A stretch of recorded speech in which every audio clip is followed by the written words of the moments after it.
whispers turned into gasps. The royal chapel, veiled in silence, bore witness to something no one saw coming, an emotional ceremony that rewrote the family's legacy. In a breathtaking moment, Prince William stepped forward, holding a velvet box once locked away by royal guards. What lay inside would change Princess Charlotte's destiny forever, and awaken ghosts long thought buried. Before we go deeper into what this really means for the royal family, make sure to subscribe so you don't miss a single update. It began without warning. No formal announcement, no press releases, no ceremonial invitations. Just a sudden gathering at the Queen Mother's private chapel at Balmoral, an intimate location steeped in royal memory, but rarely used for anything of public consequence. Even senior royals were left in the dark, summoned only days before under vague pretexts. The atmosphere was thick with tension, as though the air itself recognized that something monumental was about to unfold. Prince William, noticeably solemn, and without the usual guard of aides, emerged at the front of the chapel, breaking centuries of tradition by choosing to personally officiate the ceremony. This was not a delegation of royal duty, it was a deeply personal act. His choice to stand at the head of the altar alone sent a message louder than any royal decree. This was about legacy, not lineage. The absence of Queen Camilla was glaring. Whispers suggested she had been deliberately excluded. Palace insiders noted that her name had been removed from the guest list only hours before the event began. Whether it was a silent rebuke or a calculated omission remains debated, but the symbolism was unmistakable. This moment belonged to another queen, not of title, but of memory. And then came the moment that would sear itself into the minds of all in attendance. Charlotte, guided by Catherine with an almost ethereal composure, approached the altar. The young princess's expression was a mixture of bewilderment and wonder. Her steps slow, uncertain, yet somehow destined. The silence deepened as William opened the velvet box. Within it, nestled like a relic of divine inheritance, lay the iconic sapphire ring once worn by Princess Diana. A wave of emotion swept the room. Gasps broke the stillness. It wasn't just the ring. It was what it represented, a lineage of love, betrayal, resilience, and now, rebirth. For William to pass it not to Catherine again, nor to George, but to Charlotte, marked a seismic shift in symbolic power. The decision defied convention, and yet felt irrevocably right. The crown, though still intact, had just shifted in spiritual weight. But behind this emotionally charged presentation lies a history marred by secrecy, conflict, and a ring that's haunted every hand it touched since Diana's tragic death. It wasn't just a ring, it was a symbol of love, betrayal, and everything the crown tried to silence. From Charles' fractured proposal to the bitter, inheritance battle between William and Harry, Princess Diana's sapphire ring has passed through a gauntlet of royal anguish. And now, it rests on the finger of a 10-year-old girl who never met its original bearer. Long before it adorned Charlotte's hand, the ring sat beneath a spotlight that never dimmed. Prince Charles had chosen it not from a bespoke royal jeweler, but from a Garrard catalogue, a move that quietly outraged courtiers who expected something more curated. Diana, young and bright-eyed, had selected it herself, drawn to its deep blue sapphire surrounded by diamonds. The engagement was announced with much fanfare, but what the public never saw was Diana's growing discomfort with what the ring began to represent. As their marriage fractured under the pressure of infidelity and duty, the sapphire on her finger came to symbolize the gilded cage she could not escape. It was a beacon to the world, but a quiet torment to the woman wearing it. When Diana died, the ring disappeared. Few knew it had been stored in a sealed black box under lock and key, kept in the custody of royal security at Althorpe, not Kensington.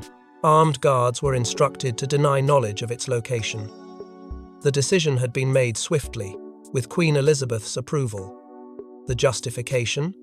To protect the ring from becoming a tabloid trophy, but others believed it was to keep it from becoming a relic of rebellion. It would remain unseen for years. Then came the infamous moment between brothers, a coin toss that decided more than anyone realized. In the quiet corridors of Kensington Palace, a private meeting was arranged between William and Harry. With tears, laughter, and a coin, they divided their mother's most treasured possessions. William won the ring. Harry took the Cartier watch.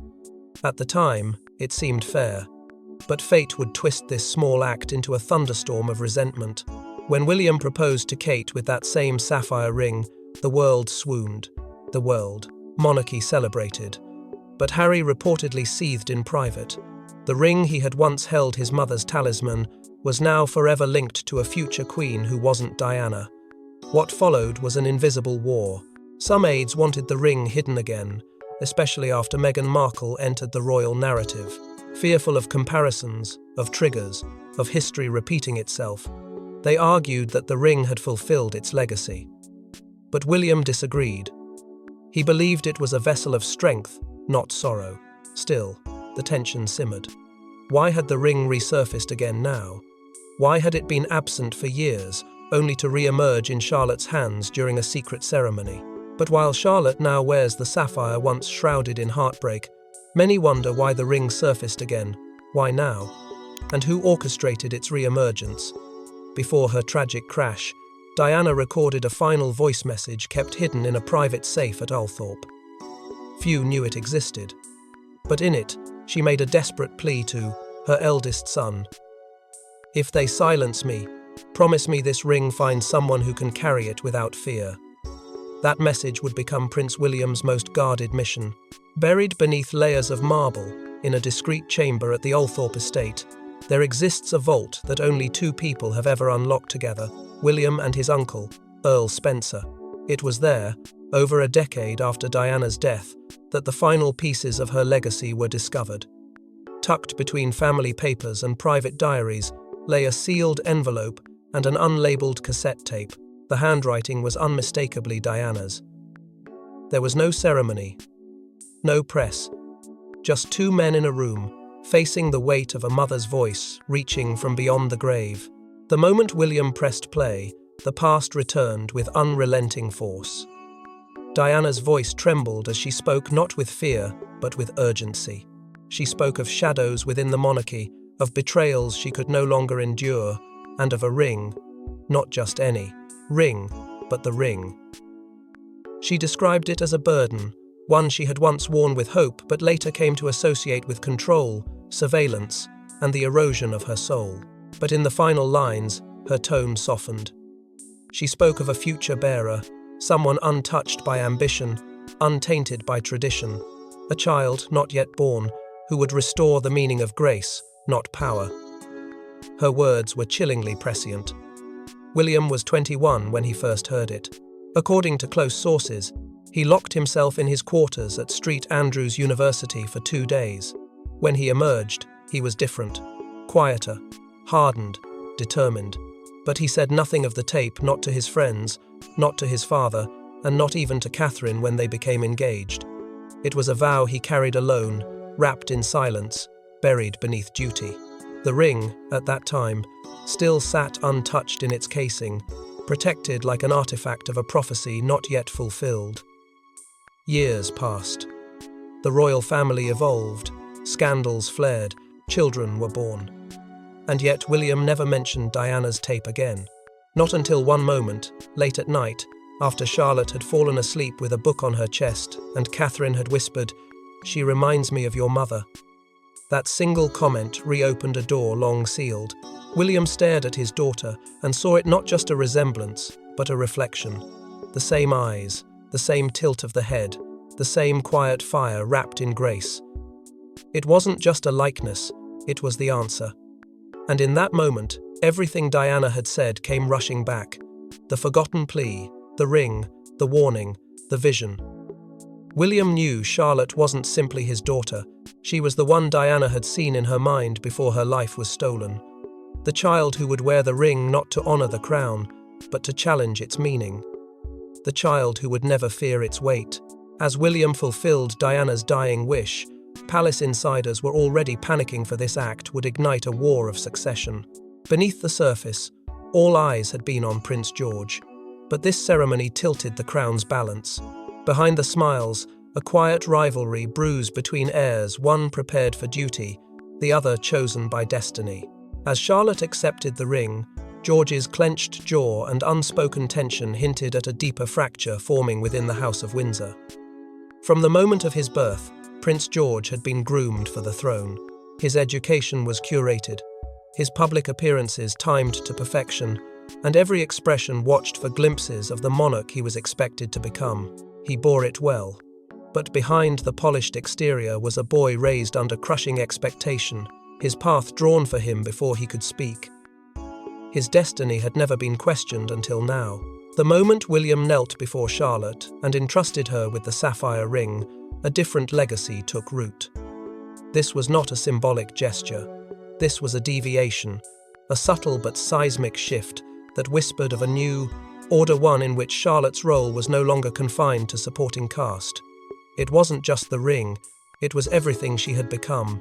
Charlotte, with her unnerving composure and sharp wit, had quietly become a favourite among palace staff and even royal advisors. Her resemblance to Diana went far beyond physicality.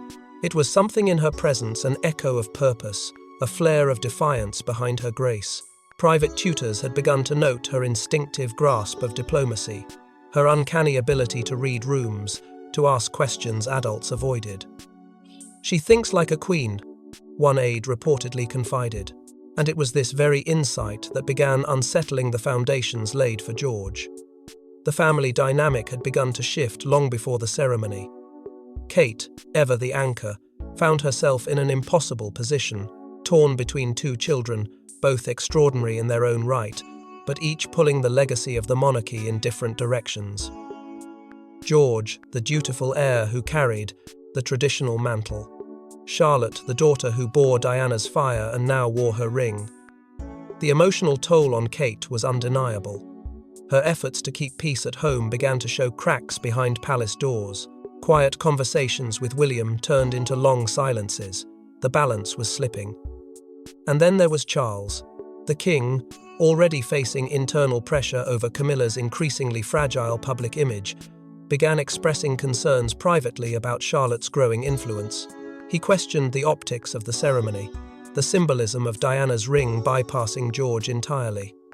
Was William undermining the structure? Was this a nod to a future not yet sanctioned by tradition? Charles, shaped by the rigidity of the crown, feared the consequences of emotional decisions dressed as legacy. As George stood silently beside his sister that day, the ring between them didn't just represent history, it represented power.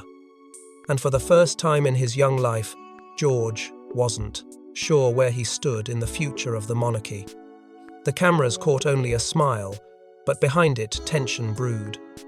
But the ring wasn't the only thing transferred. That day, a vault beneath Windsor opened, revealing a charter that would challenge royal law itself. Locked beneath the royal crypt lies a chamber. No outsider may enter except by blood. Hidden within it, a document drafted by Diana, titled The Clarion of Renewal. Now declassified by William in Charlotte's honour, the contents suggest Diana foresaw a royal collapse and tried to steer her children toward a different destiny. For decades, whispers surrounded the Vault of Echoes, a shadowed chamber below Windsor Castle where only direct heirs were permitted entry. Few ever spoke of it.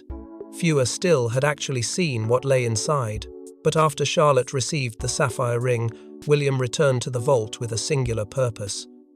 There, amidst family relics and letters sealed in wax, he uncovered what many believed no longer existed, a folder marked in Diana's unmistakable hand titled The Clarion of Renewal.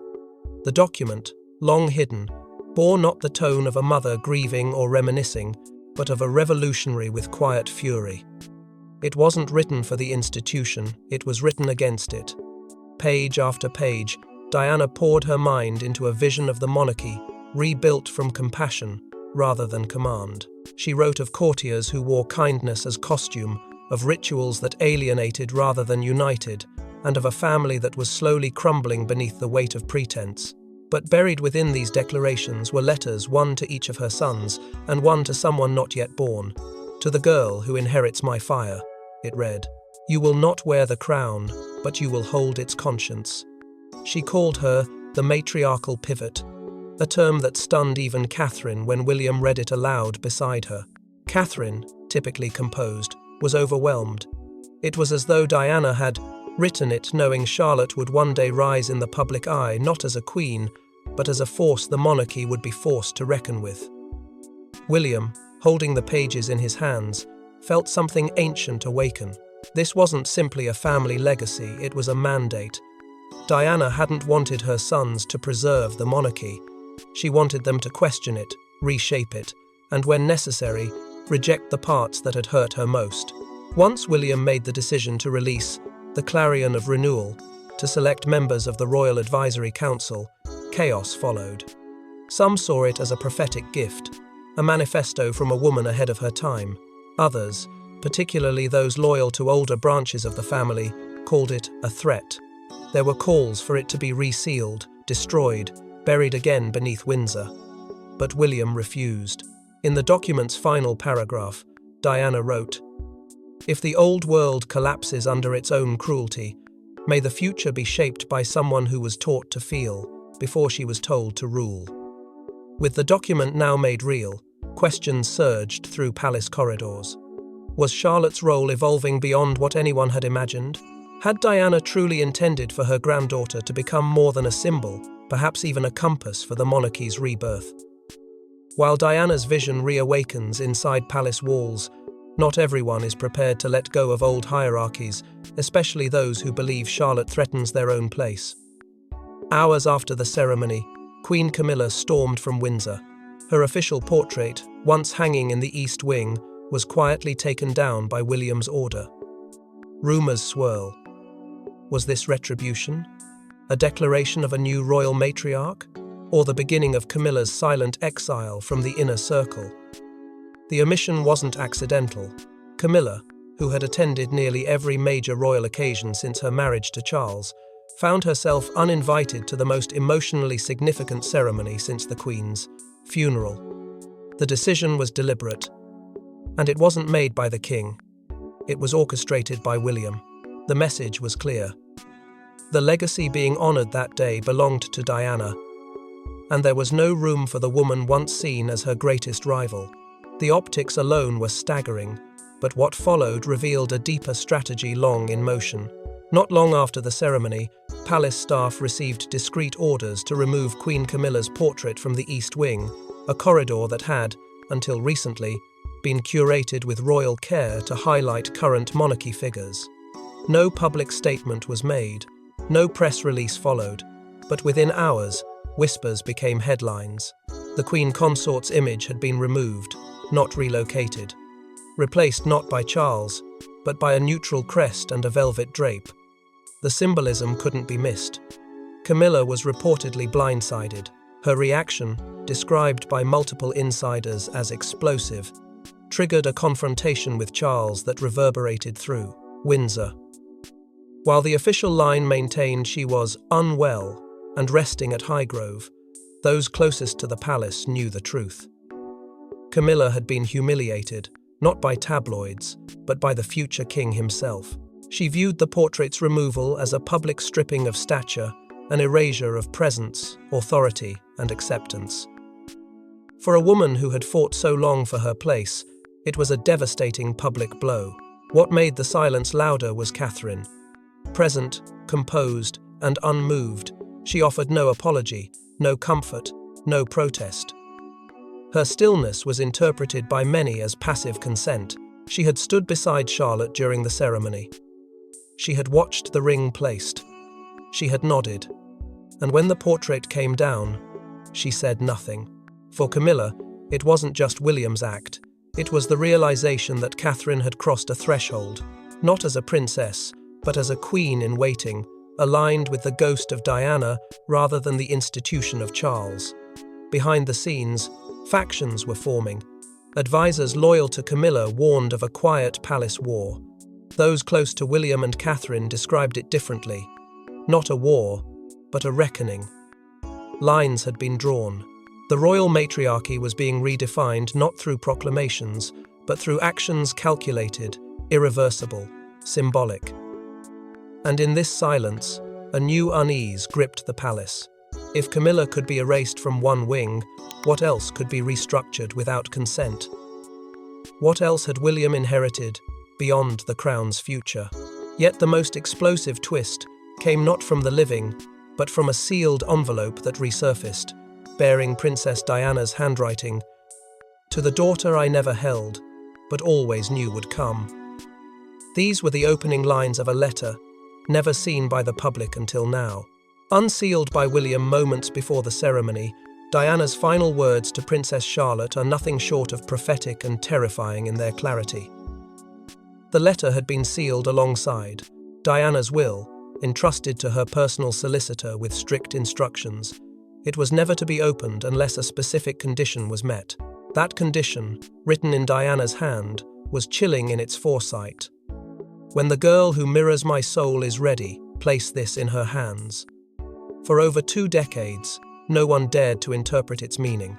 But when William saw Charlotte standing in front of the clarion of renewal, when he saw the sapphire ring glinting against her small fingers, he knew the time had come. The contents of the letter were not gentle, they were not comforting, they were a warning and a benediction rolled into one, drawn from pain and sharpened by betrayal. Diana wrote of forces within the palace that had mastered the art of deception, courtiers who wear smiles like daggers, and advisors who speak of duty while plotting control. She did not name names, but her tone left no room for misinterpretation. She knew her time was ending, but she believed that someone would rise not from the traditional line, but from the ashes of her silenced voice. Charlotte, Diana wrote, would not be raised to rule, but to feel, and in feeling, she would see what others ignored. Diana emphasized the power of empathy over protocol, of justice over tradition, and above all, the refusal to bow to fear. "You will inherit more than my blood," she wrote. "You will inherit the fire they tried to put out in me." William read parts of the letter aloud during the ceremony. His voice reportedly cracked as he spoke the final lines. Those in attendance said there was not a dry eye in the room, not from sorrow, but from the overwhelming realization that the monarchy had just shifted in spirit. This was no longer about succession. This was about transformation. Charlotte stood motionless as the words echoed around her. Her small frame stiffened, and then the tears came not from confusion, but from understanding. A child overwhelmed, but like someone who had just been given a truth too large to carry alone. She clutched her mother's hand. Catherine, too, looked shaken, caught between the past that haunted her husband and the future that now belonged to her daughter. And while the guests grieved the poetic collision of past and present, others, those seated in the far corners of Windsor, did not applaud. For with every word Diana wrote, another pillar of the old order trembled. While the world wept at the poetic passing of a mother's legacy, the crown faced a reckoning with one royal insider leaking a file that could dismantle Charlotte's inheritance entirely. Just days after the ceremony, an internal memo from Clarence House was leaked. Its contents?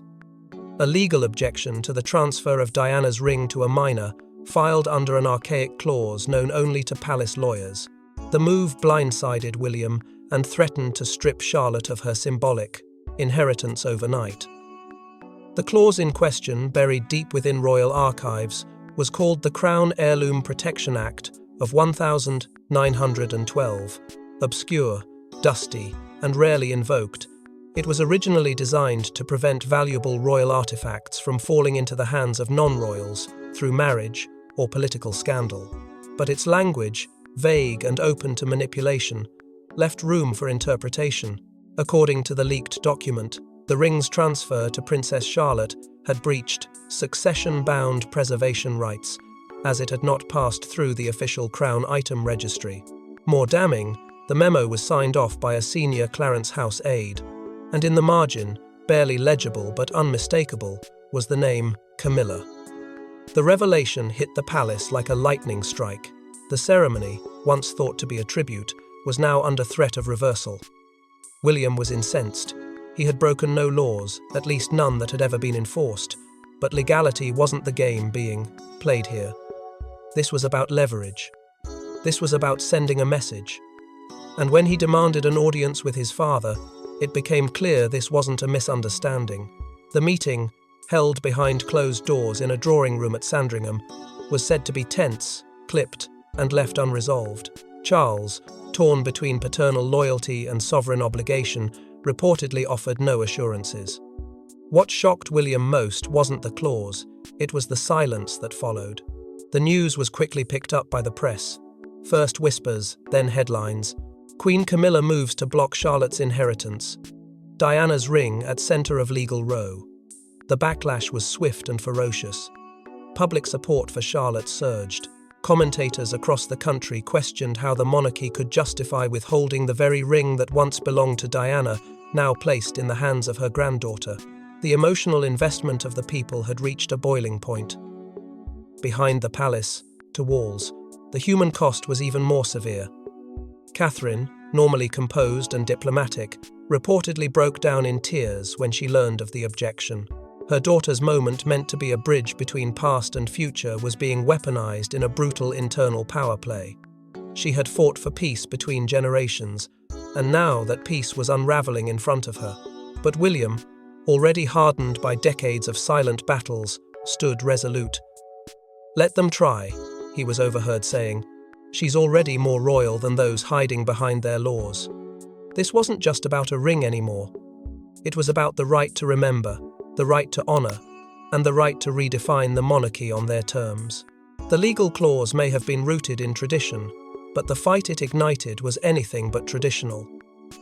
William knew they had drawn blood, but he also knew he wasn't backing down. But amidst the legal storm and family fracture, one final act at the ceremony still reverberated across the monarchy. As the ring was placed on her finger, Princess Charlotte broke protocol and made a vow, one that wasn't scripted, rehearsed, or approved by the crown. "I will make her proud," she whispered. It wasn't just a moment of innocence, it was a declaration. A generation had shifted, and the monarchy would never be the same again. No one expected it. The ceremony, tightly choreographed down to the second, had accounted for every movement except this. Charlotte's voice, soft but clear, echoed through the chamber like a bell tolling for a new era. The audience gasped. Some cried, others simply sat in stunned silence. A child had broken the royal silence, not with defiance, but with purpose. Her vow wasn't addressed to her father, nor to the gathered royals, but to someone unseen, someone whose presence was deeply felt in that sacred moment, Diana. William's eyes glistened as he turned away, fighting to compose himself.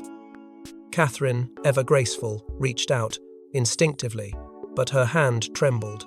This wasn't the symbolic passing of an heirloom, this was the spiritual transference of a mission. Diana's legacy had not only been preserved, it had been reignited in a girl whose fire was as untamed as her grandmother's had once been.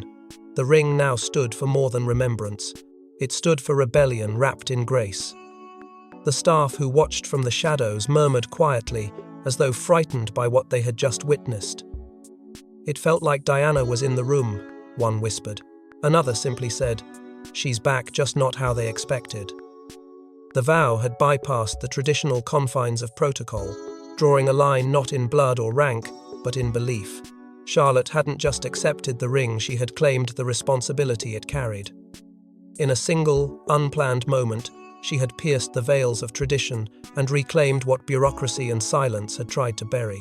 And perhaps most remarkable was what it stirred beyond the walls of Windsor. Young royals, cousins, aides, and even junior monarchists began quietly sharing clips and quotes. The line, "I will make her proud," spread like wildfire across media, headlines reading, "Charlotte claims Diana's flame." The establishment tried to temper the narrative, calling it a sweet remark, a child's sentiment. But the public knew better. They had seen something raw and real, something the monarchy hadn't offered in decades. What happens next is no longer just a matter of lineage, it's a question of meaning. A quiet civil shift is underway within the royal bloodline, where legacy is no longer defined by titles, but by courage. Charlotte's vow wasn't to continue what came before, it was to rise from it, evolve it, and defend the parts that had once been discarded or ignored. And in that defiant promise, the monarchy glimpsed both its reckoning and its resurrection. And as the cameras fade and portraits are reframed, one question lingers in every corner of Buckingham and beyond: who really holds the crown's future now? Thanks for watching. Please don't forget to like and subscribe, and we will see you in next one.